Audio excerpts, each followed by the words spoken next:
발견 유레카. 자, 오늘부터는요, 여름 특집으로 아주 특별하게 준비를 했습니다. 네, 정말 웃음이 아주 풍성하게 묻어나는 이야기들도 한여름 더위를 싹 날려버릴 이야기 많이 준비해놨으니까요. 이번 주와 다음 주 많이 기대해 주십시오. 네, 오늘 이번 주하고 다음 주만 기대하고 다음 주부터 뭐 기대 안 해야 되는 그때까지 말씀하시면 안 되죠. 그럼 다시 말씀해 보세요.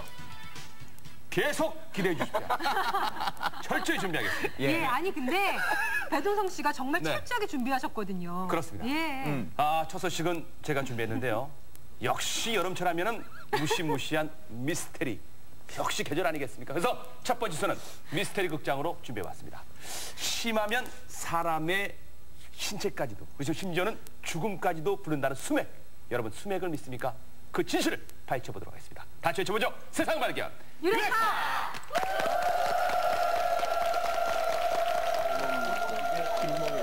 안 좋은 흐름 같은 거요. 이유도 없이 몸이 아프고 약을 먹어도 낫지 않는 원인 모를 고통. 한 번씩 오싹할 때 그런 거 흐르는갑다. 땅속에 기가 흐르는 거. 땅속을 흐르는 좋지 않은 물의 기운. 어느 날 갑자기 찾아온 알 수 없는 고통이 수맥 때문이라면 어떻게 해야 할까? 미신이라기엔 너무나 치명적인 기운. 미스테리 극장 수맥이 흐른다. 부산시 중앙동의 한 교육실을 찾았다. 10여 명의 수강생들이 촘촘히 모여 앉아 행여 잊을세라 노트 필기 바쁘고 수업에 집중하고 있는 수강생들. 강의실에는 긴장감마저 감도는데. 이제 수맥 탐사 이 공부를 지금 하고 있는 중입니다. 수맥 탐사가가 되려는 사람들. 수맥이란 과연 무엇일까? 수맥파는 지하에서 올라오는 수맥이 발하는 파장입니다. 수맥 자체는 인체에 없어서는 안 될 아주 중요한 물질이지만은 수맥이 발하는 파장은 수맥파라 그래가지고 그 파장은 인체에 굉장히 해로움을 주는 파장입니다. 인체에 해로움을 주는 파장. 어딘가 존재하는 수맥을 찾아라. 그의 1등 공신인 수맥 탐사봉. 수맥 파장을 측정하는 엘로드라 합니다. 알파벳 L자 모양이라 이름도 엘로드. 그 측정법부터 알아보자. 목걸이로 만드는 잡고 진행을 합니다. 진행. 경우에는 대용으로 엘로드를 쥐고 다니다 보면 갑자기 엘로드가 기울어져 교차를 이루는데 그 지점이 바로 수맥이 흐르는 곳이란다. 가로맥과 세로맥이 교차되는 지역을 크로스존이라고 합니다. 이 지역은 수맥파가 두 개가 겹치는 지역이 되어서 가장 최악의 조건이 되는 장소가 되겠습니다. 세로로 흐르고 있는 수맥이 가로맥과 만나 교차되는 이 지점이 바로 크로스존. 그렇다면 이곳에서는 어떤 일이 벌어질까? 을 제가 심 체크를 해가지고 이제 오링 테스트를 했는데 요걸 체크를 한번 해봐야 되겠습니다. 꼭 붙인 손가락을 떼놓기란 쉽지 않아 보이는데. 이분이 갖고 있는 힘을 다 그대로 100% 발휘할 수가 있다는 이야기입니다. 그대로 수맥이 있는 지역을 한번 들어보겠습니다. 똑같이. 과연 크로스존에서도 상황은 마찬가지일까? 여기 보십시오. 힘을 전혀 못 씁니다. 조금 전과는 달리 너무 쉽게 떨어지는 손가락. 아무리 인위적으로 줄래도 안 들어갑니다. 이 자리에서는. 파장 하나로 사람의 힘을 허물어버리는 무서운 기운. 이것이 수맥의 진실인 것일까? 부산시 우암동 김규복 씨는 수맥의 고통을 직접 경험했다고 한다. 몸이 많이 아팠죠. 많이 아파가지고 운전을 못할 정도가 됐었는데 병원에 가 뭐 내 촬영도 해보니까 병명도 없고.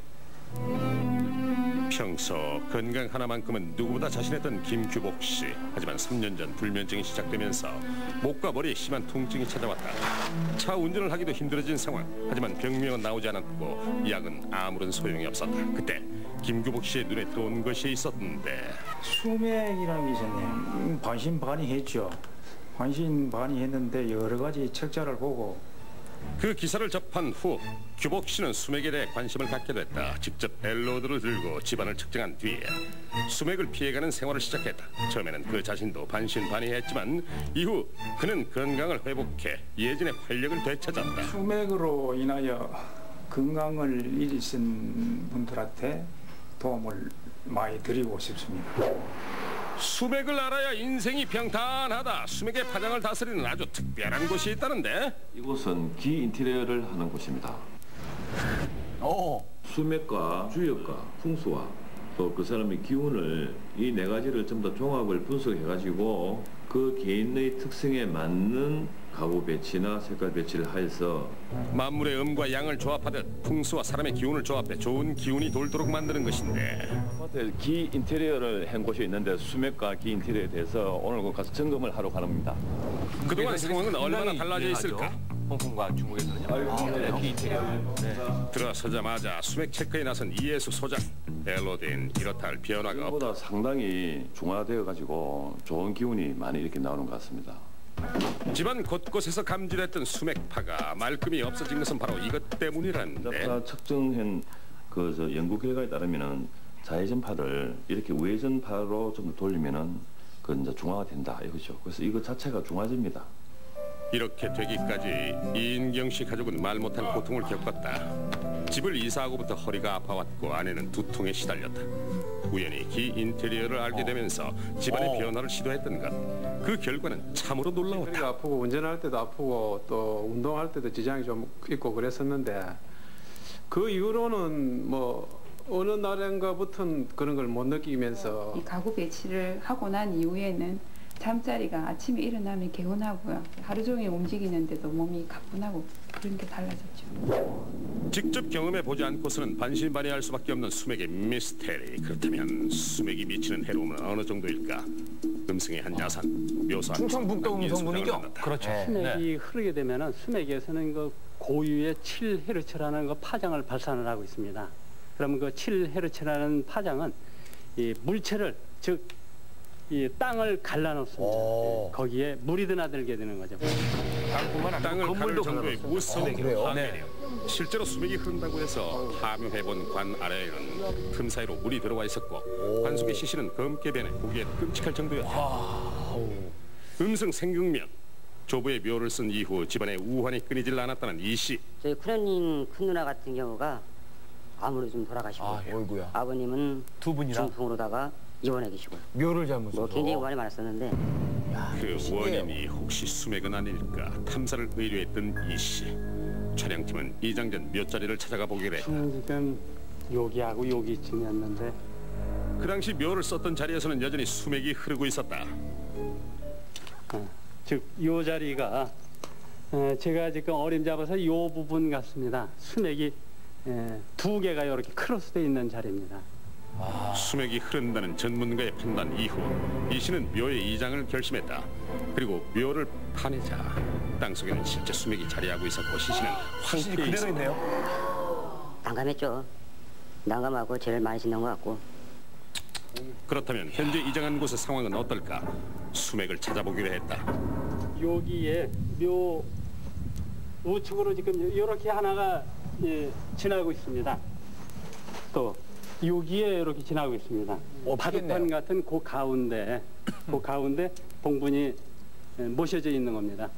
주변에 수맥이 흐리긴 해도 큰 영향력은 없다는 것. 이 씨는 곧 마음을 쓸어내린다. 산소 이전하자마자 숨 걸어줬다가 그 다음부터 걸어다니시더라고요. 이 씨의 아버지는 9년 전 뇌졸중으로 쓰러진 이후 대소변도 가리지 못할 정도로 치매가 심했고 거동 어려웠다. 건가 봐요? 그러니까. 요청가장이 있을 정도로 그 정도 됐었지 못 움직이니까. 하지만 묘를 이장하고 난 후부터 이 씨의 아버지는 거짓말처럼 병을 털고 자리에서 일어났다. 서툴지만 혼자 그럴 수도 있게 됐다. 이제는 혼자서 동네를 산책할 정도로 건강이 회복된 상태라고 한다. 저리 가서. 다른 사람들은 다 그래도 저 영감님 세상 베릴 거라고 그랬는데 살아서 여태까지는 살아 있잖아. 다들 그러잖아. 조상 산소짜리 잘 쓰면 집안에 편해진다. 그러니까 이장하고 그래도. 그렇다면 이 씨 아버지의 병은 몇 자리에 수맥이 흐르는 것을 알리기 위한 암시였던 것일까?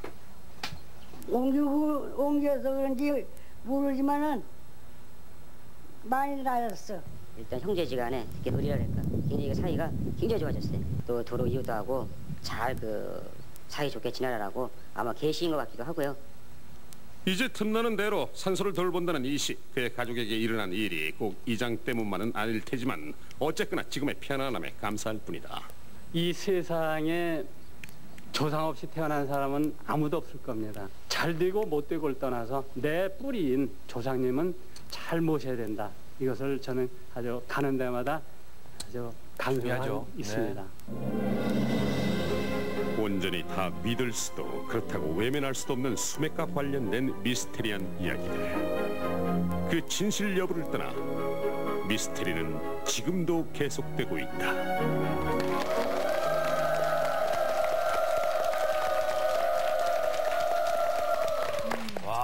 네. 세계 각지에서는요 40여 년 전부터 수맥 협회를 조성해가지고 아주 활발한 연구를 하고 있답니다. 예, 일본에서도 하고 있고. 그렇죠. 예. 네. 그래요? 지금 독일의 닥터 제니는요 수년간 무려 24,000마리의 쥐를 갖고요. 네. 수맥이 흐르는 곳과 수맥이 흐르지 않는 곳을 대상으로 연구를 했는데 네. 수맥이 흐르는 곳에 있는 쥐들이 수명이 짧고 또 뭐 암이 많이 생기고요. 또 암이요? 개체수가 많이 줄어든다고 합니다. 네. 근데 그분은 이제 왜요? 수맥은 피하는 법은 연구하셨는데 네. 24,000마리의 쥐의 이제 원한을 사셨겠네. 그리고 프랑스의 네. 이 샤를르 리쉐라는 분은 과민증 연구로 노벨상을 받으신 분인데. 노벨상을. 네. 근데 심지어 이분은 수맥은 분명 인정받아야 된다. 받아들여야 된다. 이렇게 강조하고 있는 거죠. 정말 수맥. 네. 예. 정말 그 서양에서도 동양뿐만이 아니고 서양에서도 인정하는 그런 이게 이제 미신이 아니고 조만간에 그렇죠. 이제 한 학설로 사람들이 믿고 따르는 그런 학설이 될 것 같아요. 하여튼 지금 뭐 강성범 씨 굉장히 지금 얼굴 상태가 안 좋잖아요. 예. 하여튼 그 침대 쪽에 수맥이 흐르는 것 같아요. 예. 분명 수맥을 좀 조사 한번 해보시고. 전 옛날부터 그랬거든요. 저 옮겨 다니는 집마다 수맥이 있나 보죠? 아니. 그러면 태생이 그렇네, 머리가. 그러죠. 태생이 있는 사람은 수맥 관계없이도 잘 살아요. 이번에 이제 강성범 씨가 준비하신